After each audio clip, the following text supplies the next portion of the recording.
ka dyshim që ne nuk mund të dyshojmë të kaluarën.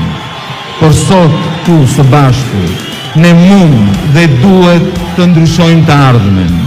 Jemi këtu për të marrë në dorë fatin tonë, për ta bërë Shqipërinë vendin ku çdo shqiptar mund t'ja dalë me punë të ndershme.